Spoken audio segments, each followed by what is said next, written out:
All right, so you guys read the title, you guys saw the thumbnail. You're here to look at the low visibility vehicle kit. The why, right? I don't kind of take the traditional mindset of truck gun being a long gun or a 10.5, 10.3, somewhere in there. But I want something that's more than just a concealed carry pistol. So that's kind of what I wanted with this kit, is I wanted to build something that is scalable, but also still remains that extreme low visibility, covert style. So let's get into it. So you see right on top here, I have a Amazon delivery vest and I have a high vis vest. This one is kind of a semi-local company, a couple 100 miles of where I'm at.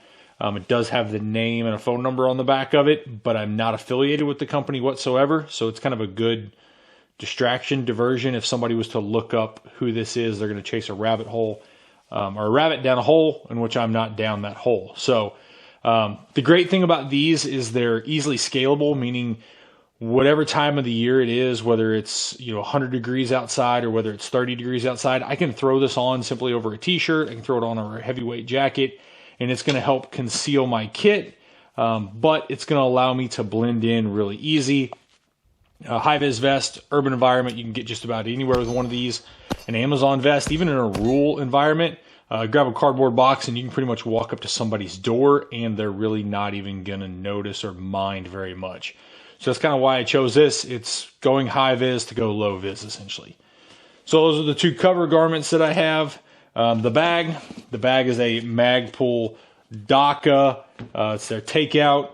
I like this bag because it's relatively small. It fits what I need, not a whole lot more than what I need.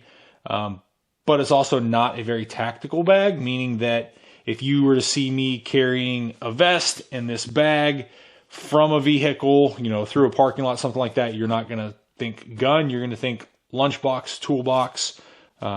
You're not really going to overly think what's in this bag. So that's why I went with DACA bag. It has pretty low branding. It's just got Magpul's name on it right there. Nothing crazy to it. So let's go ahead and dive into the bag here. I got a couple things that are just kind of laying loose in here that we'll go over first, and we'll get over to the actual kit. So I got a balaclava, just in case you need to completely conceal your face, do Obi-Wan Kenobi shit. In here, I also have kind of another one. This is more of a neck gaiter. It's just a tube neck gaiter. But in there, I keep a pair of eye protection rolled up in there.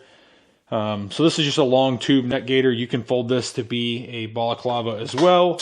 And then loose down here in the bottom, I do keep a mag for, this is 5.56, 77 grain OTM. I do keep a long gun mag in here just in case I do have a long gun when I'm traveling. Typically, if I travel more than like a day away from where I'm at, I will throw a long gun, or have the ability to scale to a long gun as well. So let's go ahead and get this out. This is the actual kit. This is a Unity clutch belt. If you're not familiar with the Unity clutch belt, essentially what it is it's a elastic cummerbund that has cells on it to allow you to put kit in and keep kit in the belt itself. So each little cell is about this wide, and it has Velcro on the inside. So you would simply put adhesive Velcro to your holster, stick it in there, to your magazine pouch, and you would stick it in there. I like this from a low visibility standpoint in the fact that it's not like a chest rig. It is pretty scalable. Doesn't want to stand very well right now. But you can ride in this, you can run it slightly above like where your typical belt would be. So it's not hanging out like below your pants or below your shirt. So you can kind of run it more like a belly band. A lot of people call them tactical girdles. Either way, they work really well. So we're going to kind of go around it and talk about what I have in it and why I have it in there. So this first cell here, these kind of overlap. This is how it Velcros around you. There's a little pocket here. This one does not have Velcro in it. So in there I keep just a COVID mask. Again, more kind of low vis, hide yourself features. If I need that, I can simply cover my face with it. Moving around, I have two 21 run mags for the Flux Raider 365 in a Kydex mag carrier that's Velcroed in there. And then right behind that, I have a 20 round P mag. This is for 300 blackout. This is 300 blackout subs. I prefer 300 blackout from kind of a low visibility standpoint, reduced signature. We'll get into that in another video.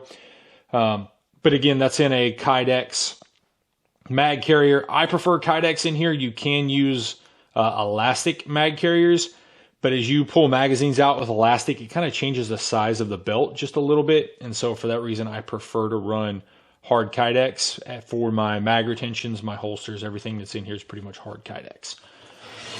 Moving to the back, I have this is a Filster emergency medical wallet, I believe is what it's called. It's what I run my medical kit in there. There's chest seals, compressed gauze, and hemostatic gauze in there. And then for this, I had to run some Velcro one wrap through there to retain it in the cell. Otherwise, it would work its way out over time. So again, pretty much everything in here has to be Velcroed in for retention reasons. The very back here, I have the Snake Staff Gen 1 wide tourniquet. Again, this works really well because it's Velcro based. So it Velcros directly into the cell with no issues. On the very, kind of, not the very back because that'd be about the tourniquet, kind of the 5 o'clock, 4 o'clock range, I have a Baofeng UV5R with a stubby antenna. And then stuffed down in here, I have the pin connector and a set of wired headphones so that I can plug my comms in and run it up to my ear. I can't necessarily transmit that way, but I can listen to comms if I needed to. It's just a basics comm setup for what I run here. And then coming around to the pistol, this is where I've kind of upgraded in the past year or so, 6-8 months. I have the Flux Raider 365 chassis in here. And this is the only reason I have this gun is for specifically this rig, this setup, is I wanted it because it provides slightly more capability than just a 4-inch handgun, but it's not like full capacity of having to carry like a PCC or a foldable 10.5. It stays really concealable. I can shoulder fire it. It being a pistol, I have a 6-inch barrel, shoulder fired pistol with 2 21 round mags and a 17 round mag. So it gives me a lot of capabilities in a small concealable package. And as much as I dislike the design and the functionality of the chassis, it works perfectly for this system. So I've kind of figured out ways to work around the flaws of the chassis and the poor design of it to make it work for my system. And so really that's it. I have one more empty cell up here, and that's really all I have for the low visibility kit.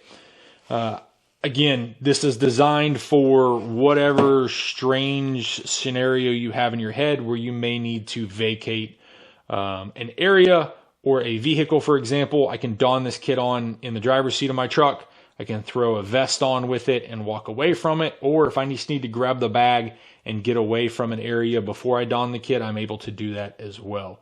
But I still remain low visibility. Now with that, some things I may add or change. I really think there's only two things. One thing I might add is some sort of distraction device, whether it be like an airsoft flashbang or an airsoft smoke grenade. And again, that is more just for creating a diversion or a distraction to get away from an area, not even necessarily using it to break contact, because again, my intentions with this is to never be in contact. So that may be the one thing I have. I do have that open cell, and I have some ways I could rig it up here to the front, but I'm trying to find something very slim, very narrow to fill that role, and realistically, they don't necessarily make those. The other thing that I might change in here is I may move from a radio, this being the UV5R, to a mesh-tastic system, just based on the use role that I see for this and getting to those people that I need to with this kit to get them out or to help move along the way. I don't think a radio is necessarily the way to go, whereas like a mesh-tastic, just given the area we're in, may be a better advantage. So having a GPS ability with a mesh-tastic and the ability to just use my phone as well may be a benefit. And so I'm probably going to swap that out at some point for a mesh-tastic.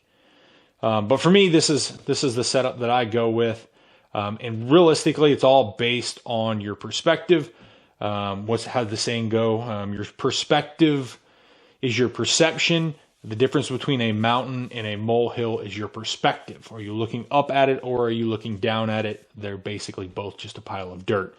So the way I look at things that a civilian may encounter seems to be drastically different than most of other people. And so that's kind of why I built this kit, and that's why I kind of tend to lead things to be low visibility, but still scalable to that aspect. So let me know your perspective down in the comments. Let me know if there's something in here I'm missing I should change. What do you run? Do you run any low visibility kit? Let me know down in the comments.